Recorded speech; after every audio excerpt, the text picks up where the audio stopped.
Alors, bonjour à toutes et à tous, aujourd'hui on va parler de caméra 360, à savoir si ça vaut le coup de prendre ce type de caméra pour faire nos road trips, pour faire nos balades, pour vlogger, peut-être faire des interviews, enfin bref, si elle est vraiment adaptée à notre monde de motard.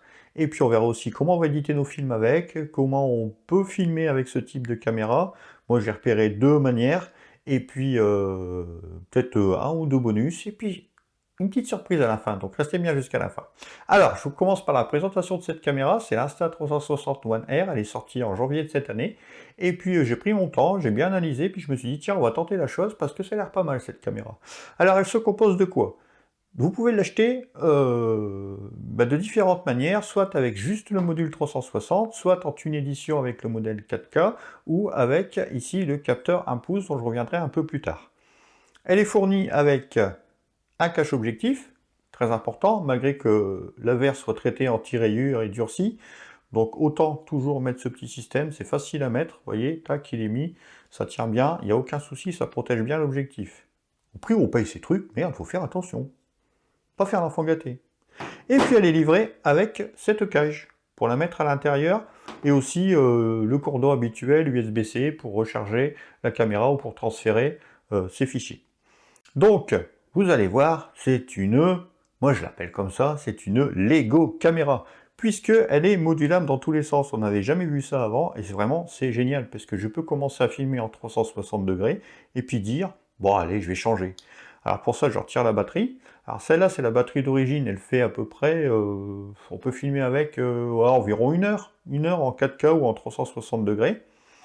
Je retire le module ici, le cerveau carrément de la caméra avec l'écran, et je retire le module 360 pour ici par exemple y greffer le module 1 pouce. Voilà, et ensuite je passe en dessous et je remets, clac, la batterie, et je suis prêt à filmer en classique, caméra classique. Voilà, si jamais, parce que là l'écran est sur l'arrière, je voulais le mettre sur l'avant, pareil, je déboîte, je le retourne, clac, donc là forcément la batterie passe de l'autre côté, hop, je rebranche la batterie, j'allume la caméra, comme ça en même temps vous verrez à quoi ressemble l'écran, et ça me permettra, quand je vlog, comme ici actuellement, d'avoir un retour et voir si je suis bien cadré. Voilà, pas mal comme système, donc pareil, vous pouvez faire la même chose avec le module 4K. Ça c'est ce qui est d'origine, moi j'ai pris quelques options, il n'y a pas grand chose, je vous les présente quand même. J'ai pris la perche, forcément, hein, ça, il faut prendre absolument une perche quand on a une caméra 360, parce que la perche devient visible, et puis on peut s'amuser à faire des plans quand même qui sont assez géniaux en la bloquant sur la moto, ou même en marchant ou en se promenant.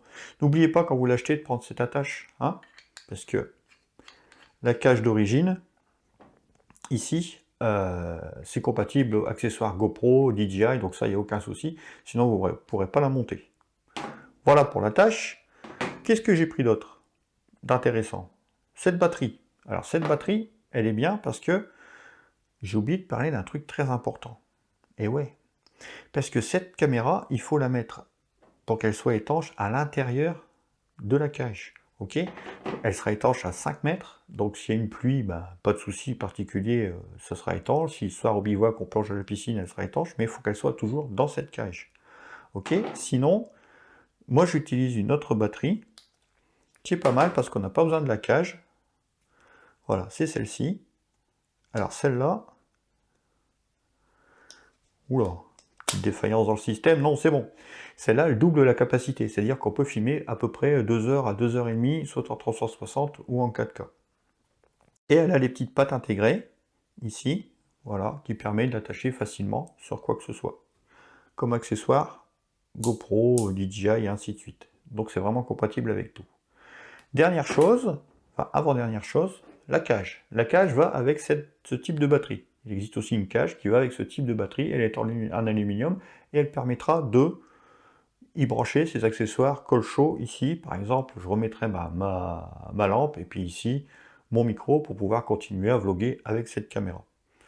Dernier petit accessoire. Alors ici, il y a la trappe.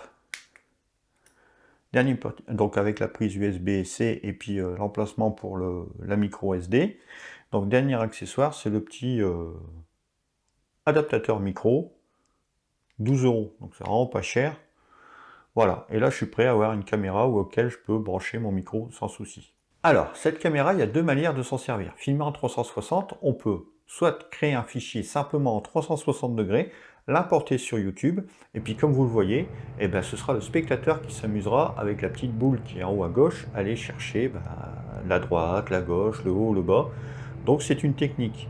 Alors, ce que j'en pense personnellement, est-ce que le spectateur va s'amuser pendant 20 minutes à aller chercher à droite, à gauche, tout ça? C'est un peu comme si vous alliez au cinéma et puis que vous êtes, en train de regarder Avengers et puis, vous alliez courir sur Hulk, après courir sur, Thor, après machin. Non, enfin, je sais pas, ça me paraît un peu, ouais, bon, bref. Enfin, moi, personnellement, je serais toujours sur le de Scarlett Johansson, hein. Ouais, hein, on se refait pas, quoi, on se refait pas. Non, sérieusement, ça peut être une bonne technique. Ça, ce sera plutôt une technique qui sera pour les présenter un local, présenter des trucs comme ça. Et le faire de temps en temps, ça peut être pas mal, mais ce sera pas mon truc. Moi, mon truc, ce sera ça plutôt. S'en servir comme multiple caméra. Et oui, en effet. Parce que quand vous filmez en 360, vous filmez tout. Donc si elle est posée, je sais pas moi, à l'avant de votre moto, vous filmez l'avant, les deux côtés et l'arrière. Si vous êtes sur le top case, pareil, vous allez filmer devant, derrière, sur les côtés, comme l'exemple que je vous ai mis en début de vidéo. C'est plutôt comme ça que je le vois. Et en plus, ça vous permettra de rien louper. Vous filmez, elle filme tout, donc si à un moment il se passe quelque chose, vous pouvez toujours cadrer dessus et puis revenir après. Exemple, si vous êtes dans le Vercors, qui a les routes du vertige, bah, vous avez la caméra ici, plus besoin de tourner la tête en même temps que vous roulez pour filmer le précipice, bah là vous restez comme ça, et à la limite vous pouvez même la mettre comme ça, plus besoin de mettre de raccord, puisque vous la mettez n'importe comment, l'horizon sera toujours bon et elle filmera toujours tout. Donc vous la mettez comme ça, et puis à l'édition, vous allez chercher le précipice, et après vous revenez devant, ou alors vous repartez carrément derrière, si vous êtes plusieurs, vous pouvez filmer vos copains. Voilà, on s'est bien amusé à filmer, on s'est bien amusé soit en 360, soit avec le module 1 pouce ou le module 4K. Maintenant, comment on va faire pour éditer d'abord nos vidéos 360? Allez, on se retrouve dans le logiciel Insta360 Studio 2020 qui est fourni gratuitement pour éditer ses films avec la caméra. On va tout de suite rentrer un rush, donc ici, vous voyez, ces deux-là finissent par 19. En fait, ils vont ensemble, logique, il y a deux lentilles, donc on prend les deux. En cliquant sur 1, hop, ça importe les deux. Je vais tout de suite faire pause. Le niveau sonore, ouais, ça va. Et vous voyez qu'on a un fichier 360, puisqu'on voit la moitié de mon casque ici, l'autre moitié de l'autre côté, et toute la partie. Donc pour éditer, on va se mettre en Free Capture. Si on visite un peu le logiciel ici, on a File, Open, tout ça, tout est en anglais. Alors moi je me sers uniquement de ça en fait. Clear All, c'est quand je fais des bêtises que j'ai édité dans tous les sens, je reviens ici, ça revient à 0. Important ici la stabilisation. Donc là elle est activée puisqu'elle s'active non pas dans la caméra mais à l'édition. Lock direction, ça va bloquer la direction de la caméra où elle était. Vous voyez, j'avais choisi là, elle bloque là, et elle bloquera toujours dans ce sens-là pour éviter que ça parte n'importe où. Le stitching, c'est le raccord entre les deux lentilles pour pas qu'ils se voient. Donc ici, c'est bon, ils ne se voient pas. Ça peut arriver quand le soleil est décalé très bas, on a un côté clair, un côté sombre, mais là, c'est parfait. Sinon, ce qu'on peut faire ici, c'est une calibration pour améliorer. Alors ici, c'est le lance-garde, c'est si on avait les protections d'objectifs, il fallait cliquer là-dessus pour qu'il corrige aussi. Si on avait aussi les caissons étanches pour aller sous l'eau, et ainsi de suite. Le dynamic stitching, c'est pour que ça reste toujours dynamique et qu'on ne le voit jamais, ou le minimum possible, et ainsi de suite. En dessous, si vous voulez mettre un logo Insta360 sur votre film, vous pouvez, ou sinon ici, vous pouvez mettre votre logo personnel. Ici, plein écran, le son, prendre une photo. Si vous voulez prendre une photo, vous cliquez ici. Ici, on a play pause et ici, on a les ratios. Voilà. Donc, si je me mets en ratio 1.1, je suis en format Instagram et là, je peux prendre une photo pour poster sur Instagram. Voilà, je clique et je l'enregistre. Et j'ai une photo pour mettre sur Instagram. Ici, on a le ratio, hop là, pardon, je vais trop vite, 9/16e pour filmer pour les stories. Ici, le 16/9e, c'est bon, le ratio 4/3 et le ratio cinéma de 35e. Magnifique. On revient en 16/9, et puis on va éditer notre film. Ici il y a le plugin, j'ai oublié de vous en parler, Premiere Pro. Pour ceux qui utilisent Premiere Pro, ils ont un plugin qui est fourni pour travailler directement dans leur logiciel. Logique, puisque Insta360 travaille en étroite collaboration avec Apple. Allez, on édite. Ici il y a le petit zoom. Alors là, c'est mon petit reproche du logiciel, c'est quand on zoome, votre fichier il s'en va, on ne sait pas trop où, donc il faut aller le récupérer. Voilà, donc moi je travaille sur cette partie, puisque j'ai filmé 30 minutes, donc si je veux travailler sur plus longtemps, je vais plus longtemps des deux côtés, je peux travailler sur l'intégralité du film, mais là c'est juste pour vous faire un petit exemple. Donc on travaille comment? Facilement avec tous ces petits accessoires ici. C'est-à-dire ça, c'est ma position de départ, si je veux en monter, voilà, là je suis pas mal, si je veux zoomer, je zoome, et je clique, ça va mémoriser la position. Mais je me dis, oh, puis non, finalement, au départ, on va se faire plutôt un petit effet. Donc les effets sont ici, effet Fish, effet Daily Planet, donc on peut commencer avec ça. On avance un peu, 2-3 secondes, stop, on met un keyframe, on modifie, donc là on va rezoomer et aller rechercher la position qu'on voulait. Voilà, ça c'est la position de mon keyframe. Là j'avance, tiens, madame veut me doubler. Et bien on va suivre madame, donc on clique ici. On vient chercher madame, tac, on lance le tracking. Et ça traque madame qui nous fait un petit V en passant justement. Voilà. Ça le lâche et ça revient sur moi. On stoppe le tracking. Et on est bon. On va avancer un petit peu, tiens. Ah, c'est moche le top case. On va faire un petit zoom comme ça sur moi. Tac. On édite. Clac. Et j'ai mon zoom. Ensuite, je me dis, tiens, je vais aller voir le paysage à côté. J'avance un petit peu. Et je veux finir par le paysage qui est à côté. Je vais aller chercher mon paysage à côté. Voilà. Là, on est au col de la Madeleine. Là, ici, il y a le col du Glandon. Là, les aiguilles d'arbre. Et là, la station de Saint-François-Longchamp. Et je mets mon keyframe. Et voilà, j'ai édité une petite partie. Je la regarde un petit peu ce que ça donne. Voilà, on commence avec un Daily Planet. Le tracking de madame. Voilà, nickel. La caméra qui va revenir sur moi en zoomant pour cacher le top case. Et après, je pars voir le paysage. Et puis, je me dis, oh, allez, on va se finir avec un petit effet. Allez, tac. Et on va faire l'inverse, c'est-à-dire qu'on va partir comme ça. Alors, j'essaie de ne pas me tromper. Voilà, ça c'est l'effet inverse de Daily Planet. Et on est bon. Voilà, je me suis fait une petite partie du film vite fait, bien fait. Si je voulais améliorer les transitions entre chaque déplacement de caméra, je peux venir ici. Vous voyez, j'ai cliqué entre les deux, ça a jauni. Et après, je peux faire rapide, lent ou lent vers rapide. On va faire ça comme ça. Et on va regarder un peu ce que ça donne, mon changement de plan. Vous voyez, ça va tout doucement au début, et d'un coup, hop, ça s'accélère. Pas mal, le suivant, je pourrais faire l'inverse. Voilà, on finit, et c'est bon. Voilà, c'était juste une petite édition vite fait. Après, plus qu'à l'exporter, donc on clique ici, en export. Donc là, on a un fichier 1080 sur 1920, c'est du Full HD. Moi, je suis en 1440. Voilà, du 1440, c'est du 2,7K. En dessous, j'ai ma vitesse d'images par seconde, 25, et ici, on a l'encoding format. Donc là, c'est H264, c'est le format YouTube. H265, c'est pour une qualité encore supérieure. Et moi, je vous conseille, pour ceux qui utilisent DaVinci Resolve, de prendre le ProRes 422, qui est en fait l'extension .mov. Vidéo, c'est bon. Color Plus, donc ça c'est pour colorer encore plus et avoir encore plus de contraste sur son image. Et là, Remove Grain, c'est pour supprimer le grain dans les images très sombres, avoir une qualité encore supérieure. Alors moi, Color Plus, ça ne fonctionnera pas parce que vous avez vu, mes images sont très pâles, je filme en log et ma colorimétrie, je la fais moi-même. Mais si vous avez filmé classique, ça le fera automatiquement si vous le désirez. Ici, je renomme mon fichier, bon, on va l'appeler test, hein. Et puis après ici, je regarde le dossier de destination et je fais OK. Donc voilà. Ça va importer mon fichier, j'aurai mon deuxième fichier. Et puis je pourrai après m'en servir pour le récupérer. Et puis après le mettre dans mon logiciel de montage avec mes autres parties de film pour pouvoir faire mon montage final. Voilà, c'était la partie d'édition avec le 360 degrés. On va aller jusqu'au bout pour entendre le tatin qui annonce la fin. Voilà, vous voyez, c'est enfantin, quoi.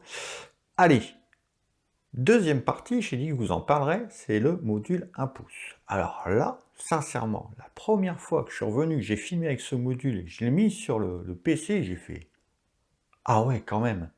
Pourquoi? C'est simple, regardez. La différence entre un module 1 sur 2 tiers et un module 1 pouce. Ça capte, hein, vu la grosseur du truc. Je vous donne un exemple pour que vous compreniez tout de suite. Quand tu en as deux, t'en chies pour suivre tes potes. Par contre, quand tu as validé ta passerelle et que tu es en A, c'est tes potes qui en chient pour te suivre. Et là, c'est la même chose. Celle-là, elle va en chier dans les basses lumières, dans la nuit, partout dans les changements de luminosité. Par contre, celle-là, elle va te donner une qualité impressionnante. Au niveau clarté, c'est dingue. D'ailleurs, je suis en train de te passer une vidéo de ce que j'ai filmé il n'y a pas longtemps. C'est vraiment bluffant. En plus, tu regarderas un petit peu ici en haut, j'ai mis une vidéo de mon sport en lien qui t'explique tout de A à Z sur ce capteur 1 pouce et qui te le compare avec d'autres caméras. Tu vas voir, c'est bluffant. Sincèrement, c'est une tuerie. Ça coûte bonbon ce capteur, hein, je mettrai tous les liens en description, mais franchement, si vous pouvez économiser et mettre ça, c'est vraiment une révolution pour les actions cam. Alors, ceci dit, comment on va éditer? Je vous montre vite fait, vous allez voir, c'est tout simple. On se retrouve dans une deuxième fois dans le logiciel Insta Studio 2020 pour voir un peu comment on va éditer un fichier en 4K. Alors je dis 4K, je vulgarise, mais cette caméra filme en 1080p, 2,7K, 4K et 5K. Donc 5K, vous allez me dire c'est beaucoup, mais c'est pas mal pour faire des zooms dans l'image sans perte de qualité, ou alors carrément filmer en 5K et exporter en 1080. Je vous dis pas, la qualité de l'image sera géniale parce qu'au lieu d'avoir dans 1080p 2 millions de pixels, on va se retrouver avec 9 ou 10 millions de pixels. Donc là, je vous dis pas la qualité de l'image, mais ça, c'était une petite astuce, vous la gardez pour vous. Alors là, pour éditer en classique 4K, 5K, 2K ou 1080, on n'a pas beaucoup d'options. C'est juste ici, activer ou non la stabilisation. Et ici, choisir sa largeur de champ. Donc voilà, là, je suis en ultra wide. Si je clique sur wide, ça rétrécit un peu. Linéaire, ce sera pour pas avoir de courbure d'horizon. Et narrow, ce sera vraiment tout petit. Mais bon, ultra wide, j'ai testé, il n'y a pas de courbure, il n'y a rien du tout. Et je trouve ça quand même vachement beau. Vous voyez, c'est filmé à 1 pouce, ça. Donc voilà, c'est tout ce qu'on peut faire. Pareil, on peut reprendre une photo si on veut. Voilà, on clique, on enregistre sa photo et ainsi de suite. On ira la récupérer. Tout ce qu'on peut faire, c'est peut-être un petit ralenti, il me semble. Si je clique là, on peut faire un ralenti. Voilà, ici, ralenti x2. Je crois qu'on peut l'amener où on veut. La partie qu'on veut accélérer, on cliquera et ça restera. Donc voilà, c'est tout ce qu'on peut faire. Principe simple. Après, le seul reproche que je fais, c'est que si vous vouliez garder couper cette partie de là à là, par exemple, c'est qu'on puisse pas le faire. Il faut vraiment tout exporter pour ensuite vraiment le faire dans son logiciel de montage. Donc voilà, je vous explique pas les sports, on l'a fait tout à l'heure. J'ai pas parlé de l'application qui est sur Android ou iOS, parce que je l'utilise jamais. Ouais, je suis un vieux, voilà, c'est tout. Je n'utilise pas les applications. Mon téléphone, j'aime bien qu'il ait sa batterie pour le GPS. Donc, je vous envoie vers Fabien de Captain Virtuality qui a fait un tuto complet sur cette application. Vous verrez que vous pouvez faire mais des trucs de fou, quoi, en édition aussi. Et ce qui est bien, c'est que ils font différent des autres aussi, eux, c'est que quand vous mettez l'application en route et vous travaillez sur vos fichiers, il ne se transfère pas sur votre téléphone, vous n'êtes pas une demi-heure à attendre que votre fichier de 1 gigaoctet soit transféré. Il va travailler comme ça, avec lui en concordance, et puis quand vous aurez fini, là, il va vraiment l'intégrer dans votre téléphone une fois que vous avez tout fini. Ça, je trouve ça génial, mais allez voir l'explication en détail. Allez, on passe à la conclusion. Mais tiens, ce qu'on peut faire, c'est intervertir les deux caméras, mettre le capteur 1 pouce à la place de l'Osmo Action pour voir un peu ce que ça donne dans ce milieu avec cet éclairage, si c'est mieux, si c'est moins bien. Puis on va comparer le son aussi, donc je laisserai exactement les mêmes réglages. T'es prêt? Allez, on y va. Bon, j'espère qu'on aura tous les deux ce bon, waouh, putain, c'est quand même plus classe et tout. Bon, ma conclusion dans tout ça, Est-ce qu'il faut acheter une caméra 360? Bah oui, vous avez vu, vous pouvez être super créatif, vous n'allez rien louper, vous allez vous amuser avec, c'est vraiment génial. Alors, maintenant les côtés qui sont un peu améliorés sur cette caméra, il y a un truc à savoir important. Voilà, quand vous filmez en 360 degrés, la caméra va enregistrer 30 minutes et au bout de 30 minutes, elle va se couper une quarantaine, une cinquantaine de secondes pour transférer ce qu'elle a mis en mémoire sur la carte micro SD. Donc prenez-le en compte, après elle va redémarrer automatiquement, mais vous pouvez louper des trucs. Donc moi ce que je fais, si je mets par exemple la caméra en route à 13h30, je sais qu'elle va filmer jusqu'à 14h. Après, c'est pas non plus fait pour filmer des journées entières. Pourquoi? Parce qu'au niveau volume, sur une carte micro SD, par exemple comme celle-ci, de 128 Go, vous allez mettre 2 heures de film en 4K. Donc ça prend quand même pas mal de place. C'est pour ça que je vous dis, achetez plutôt la Twin Edition, il y a 10 € de différence, et grâce à ça, vous pourrez filmer classique. Donc là-dessus, en 4K, vous allez mettre 4 heures, en 2,7K, vous allez mettre 6 heures, et en 1080p, vous allez mettre 8 heures de film. Donc voilà, il faut jongler entre les deux, et c'est ce qui est bien, vous avez vu, on peut changer les modules dans tous les sens. Dernière chose, à l'édition, vous allez passer 2 fois plus de temps.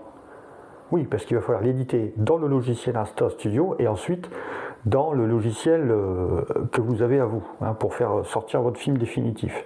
Ça prendra aussi 2 fois plus de place sur le disque dur, c'est logique. Donc prenez un disque dur amovible et puis vous stockez dessus, puis quand vous travaillez, vous les remettez dessus et puis après vous les retransférez. Enfin, il y a toujours moyen de s'arranger. Donc voilà. Dernière chose, je tenais à remercier Julien de Check My Ride, qui, je souris parce que je l'ai embêté pendant 15 jours, 3 semaines avec plein de questions sur cette caméra parce qu'il avait reçu il y a très longtemps et qu'il m'a gentiment renseigné. Il fait comme moi des tutos et des super vidéos moto. Donc sa chaîne elle est en haut, vous pourrez la visiter. Et puis nous, ah bah tiens, c'est vrai, il y avait une surprise, j'allais l'oublier. Dans les liens que je vous mets en dessous, le premier, c'est le lien direct vers cette caméra. Donc si vous désirez l'acheter, il y aura un petit cadeau avec, soit une perche selfie comme celle-ci, ou une batterie d'avance. Donc, si vous voulez vous faire plaisir, vous aurez ce petit cadeau en plus grâce à ce lien. Voilà, j'en ai fini avec cette vidéo. Je vous dis à la prochaine les motards et les motards. Portez-vous bien, soignez-vous bien et surtout, comme d'hab, grand V à tous. Allez, ciao. Ah, tiens, je leur ai menti quand même parce que je me sers de l'application pour la mettre en route et l'arrêter. Quand je dis des trucs et que j'oublie la moitié et que je recommence après, franchement, c'est bien. Hein. Je peux régler l'angle de vue, l'image par seconde, tout ça, machin. Putain, je vais devenir un geek, moi.